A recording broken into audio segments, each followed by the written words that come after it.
SSC GD की तरफ से भर्ती की जानकारी तो पहले ही दे दी गई थी, लेकिन नोटिफिकेशन अब जारी कर दिया गया है। इसके लिए एप्लीकेशन फॉर्म 5 सितंबर से भरे जाने शुरू हो चुके हैं और आखिरी तारीख 14 अक्टूबर रहने वाली है।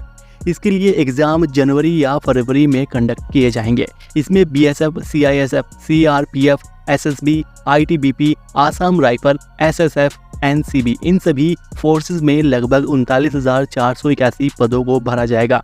अब जिस भी फोर्स में आपको जाना होगा तो एप्लीकेशन फॉर्म भरते समय आपको वहां पर प्रेफरेंस में भरना होगा।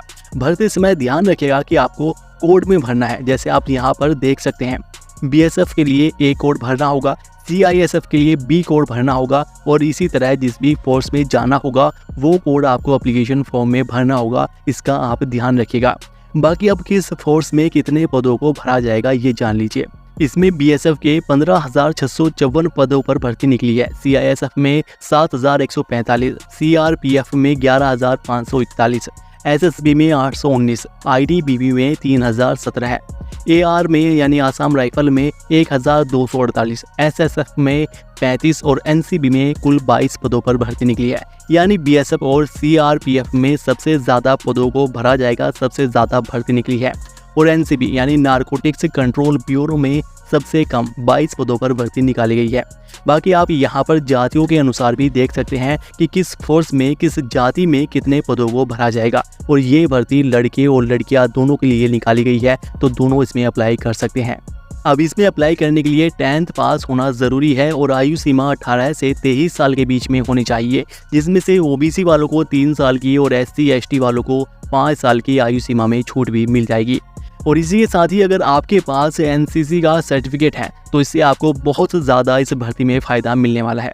देखो, अगर आपके पास एनसीसी का सी सर्टिफिकेट होगा तो आपको 5% नंबर ज़्यादा मिलेंगे। एनसीसी बी सर्टिफिकेट होगा तो 3% और एनसीसी का ए सर्टिफिकेट होगा तो 2% नंबर ज़्यादा मिलेंगे। अब इसका क्या हिसाब है ये भी जान लीजिए। देखो, इसमें जो एग्ज़ाम होगा वो होगा 160 नंबर का। तो एनसीसी का ए सर्टिफिकेट अगर आपके पास होगा तो आपको 160 का 4% यानी 8 नंबर ज़्यादा मिलेंगे। बी सर्टिफिकेट वालों को 3% यानी 4.8 नंबर और सी सर्टिफिकेट वालों को 3.2 नंबर ज़्यादा मिलेंगे।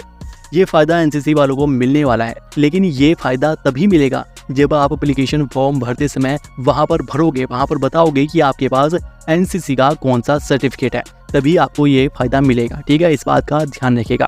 अब सिलेक्शन प्रोसेस के बारे में जान लीजिए। तो इसमें सबसे पहले तो लिखित परीक्षा ली जाएगी, जो कि एक कंप्यूटर बेस्ड टेस्ट होगा जिसमें ऑब्जेक्टिव टाइप प्रश्न पूछे जाएंगे। उसके बाद फिजिकल टेस्ट होगा, फिर मेडिकल टेस्ट और फिर डॉक्यूमेंट वेरिफिकेशन लिया जाएगा। इस तरह से पूरी भर्ती यह रहने वाली है। अब इसके एग्जाम में 4 विषयों से प्रश्न पूछे जाएंगे, जिसमें 80 प्रश्न पूछे जाएंगे और हर एक प्रश्न 2 नंबर का होगा। इसमें जनरल इंटेलिजेंस एंड रीजनिंग के 40 नंबर के 20 प्रश्न, general knowledge and general awareness के 40 नंबर के 20 प्रश्न, एलिमेंट्री मैथमेटिक्स के 40 नंबर के 20 प्रश्न और इंग्लिश या हिंदी विषयों के 40 नंबर के 20 प्रश्न पूछे जाएंगे। इस तरह से यह एग्जाम रहेगा जिसमें 60 मिनट का समय दिया जाएगा और 1/4 इसमें नेगेटिव मार्किंग होगी, यानी 4 प्रश्न गलत करने पर 1 नंबर काट लिया जाएगा। और यह एग्जाम हिंदी, इंग्लिश, बंगाली, गुजराती, कन्नड़, मराठी, पंजाबी इन सभी भाषाओं में ये पेपर होगा। आप यहाँ पर देख सकते हैं कौन कौन सी भाषा में यह पेपर आने वाला है। और इसमें सभी प्रश्न ऑब्जेक्टिव टाइप रहेंगे और सभी 10th के लेवल के होंगे। ठीक है, अब इनका सिलेबस आप यहाँ पर भी देख सकते हैं। जनरल इंटेलिजेंस और रीजनिंग का यह सिलेबस है, जनरल नॉलेज और जनरल अवेयरनेस का यह सिलेबस है और एलिमेंट्री मैथमेटिक्स का यह सिलेबस है। बाकी आप गूगल पर जाकर भी सर्च करके इनका सिलेबस डाउनलोड कर सकते हैं और वहाँ से तैयारी कर सकते हैं।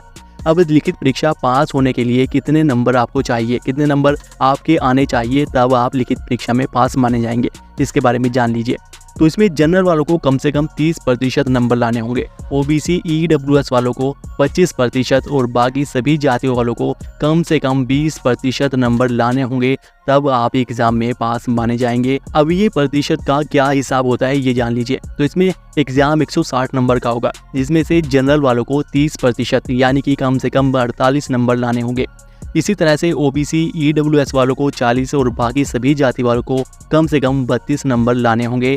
अगर इतने नंबर आ जाते हैं तब आप एग्जाम में पास माने जाएंगे और फिजिकल के लिए आपको बुलाया जाएगा।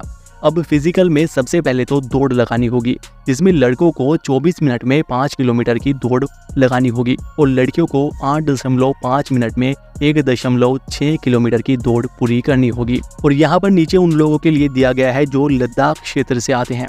बाकी सभी जातियों वालों के लिए रेस का ये क्राइटेरिया रहने वाला है। उसके बाद हाइट लड़कों के लिए जो जनरल ओबीसी और एससी जाति से आते हैं उनके लिए 170 सेंटीमीटर और जो एसटी से लड़के आते हैं उनके लिए 162.5 सेंटीमीटर रहेगी। लड़कियों के लिए जो जनरल ओबीसी एससी से आती है उनके लिए 157 सेंटीमीटर और जो एसटी से आती है उनके लिए 150 सेंटीमीटर रहने वाली है। इसके बाद लड़कों की इसमें चेस्ट भी नापी जाएगी, जो कि जनरल ओबीसी और एससी वालों के लिए 80 सेंटीमीटर, जिसमें फूलने के बाद 5 सेंटीमीटर का फैलाव आना चाहिए, और एसटी जाति वालों के लिए 76 सेंटीमीटर, जिसमें फूलने के बाद 5 सेंटीमीटर का फैलाव भी आना चाहिए। और बाकी कुछ स्टेट्स का यहाँ पर नीचे दिया गया है, आप यहाँ पर देख सकते हैं। और वेट जो कि लड़कों और लड़कियों का उनकी हाइट के हिसाब से होना चाहिए, जिसके लिए आप ये चार्ट देख सकते हैं, इसके हिसाब से वज़न होना चाहिए। ठीक है, तो इस तरह से जो लड़के या लड़कियां लिखित परीक्षा और फिर फिजिकल पास कर लेंगे उनका फिर मेडिकल लिया जाएगा, जिसमें सभी तरह के टेस्ट लिए जाएंगे। आँख, मुंह, कान, टांग, बाँह सभी कुछ चेक किया जाएगा। सभी कुछ सही होना चाहिए, कैंडिडेट स्वस्थ होना चाहिए, इस तरह के सभी टेस्ट लिए जाएंगे और सभी कुछ चेक किया जाएगा। और उसके बाद सबसे आखिर में इसमें डॉक्यूमेंट वेरिफिकेशन लिया जाएगा, जिसके बाद मेरिट लिस्ट तैयार की जाएगी और उम्मीदवारों को चुना जाएगा। उसके बाद अलग अलग फोर्स में उन्हें ज्वाइनिंग दे दी जाएगी। बाकी नीचे वेबसाइट का लिंक दिया गया है, जहां पर जाकर आप इसका नोटिफिकेशन विस्तार से पढ़ सकते हैं और इसके लिए आप अप्लाई भी कर सकते हैं। बाकी कोई भी किसी तरह का सवाल है तो आप हमें नीचे कमेंट करके पूछ सकते हैं। और इस वीडियो को लाइक कीजिएगा, शेयर कीजिएगा और ऐसी ही और वीडियोज़ के लिए चैनल को भी सब्सक्राइब कर लीजिएगा। धन्यवाद।